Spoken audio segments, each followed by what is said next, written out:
All of the moves, all of the work culminating September the 13th in Baltimore for the season opener against the Ravens. Welcome back into Browns Live, powered by First Energy. Nathan Zegura, the Hoff, Joe Thomas, once again joined by the head coach of your Cleveland Browns, Kevin Stefanski. And coach, I got some goosebumps watching that. All of this work, and that's been the word for this moment to start this journey of the 2020 season in Baltimore against the Ravens. And for you, your first game as a head coach in the NFL. How excited are you for this? What have you been feeling this week?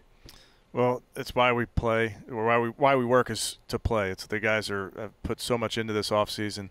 Coaches are working so hard. We got to play some football games. And I think that first game is always, you got the nervous energy going into it. Joe knows about those butterflies before the ball gets kicked off. So I'm certain they'll be there. But this team, we're ready to play, and we really are looking forward to just getting out there and playing some football. What's going to be the message of that team right before they walk through that tunnel in Baltimore?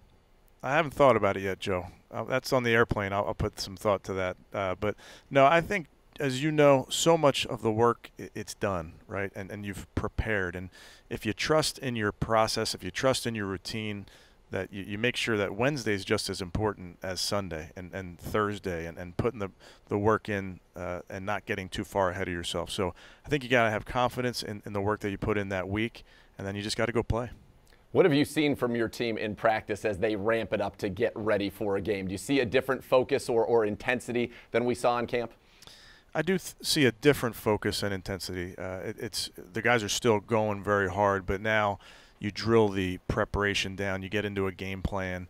There's specific adjustments, wrinkles, if you will, of certain things that we've taught. So we're out of the base install from training camp, and now you explain to the guys, hey, we ran the route this way last week. Let's try it with this, or maybe change a formation or give a little wrinkle is kind of what we're focusing on right now. Speaking of game plans, you guys have two of the greatest running backs in NFL history, probably the greatest tandem of all time, easily. How do you decide where to split those reps going into this first game? Are you planning on going hot hand after the first 15 to 20 play openers, or are you splitting carries, just trying to get those guys as many touches as possible going when you finish the game? We've thought a lot about it, Joe, and we're still meeting on really all of our plans on offense and making sure at the end of the day we want our best players to touch the ball. And there's that famous saying that it's about the players and not the plays. So we'll have a plan for those guys.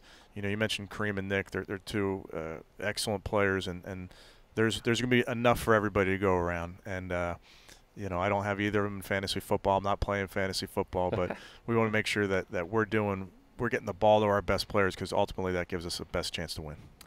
Coach, we love to engage with our fans on this show, and today's best fan question, powered by First Energy, comes to us from Twitter at mfinnegan21. Asks, can you describe the transition from playing defense at Penn to becoming an offensive mind in the NFL? Was playing a quarterback in high school a factor in your success? I doubt it. I think, you know, I'm very fortunate to have played defense in college, because I think I come at the game planning aspect from a defensive mentality. A lot of times I'm just trying to think about what is hard on the defense, what puts the defense in conflict. Those are typically the best plays. You know, when I was at the Vikings, we'd have our offensive staff meeting room was right next to the defensive staff meeting room. And on Tuesdays, everybody's game planning, and the door would open up and Zim would come out, and he'd just be, oh man, these guys are tough. This is hard. Ultimately, that's what we're trying to do. We want these defensive coordinators to think what we're putting on tape, the plan that we have, is hard to defend. And ultimately, if we're giving them a problem, it's usually a good thing for us.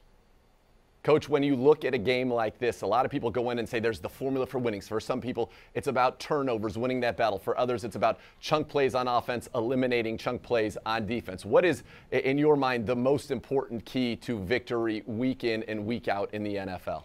Yeah, I think you hit it there, Nathan. Turnover margin is huge. You look at it, it's every year it's the same. The playoff teams are positive, and they're positive in the +5, 6, 7+. So that's a team stat. It's not an offensive or defensive or special team stat. It truly is how you take the ball away on defense. If you're taking it away, if you're going ball searching, and then on offense, just don't give it away. Don't give them any cheap ones. Make them work for it. So we really do talk a lot about turnover margin. Coach, thank you so much for the time, for being with us here on Browns Live, and best of luck on Sunday in Baltimore. Appreciate you guys.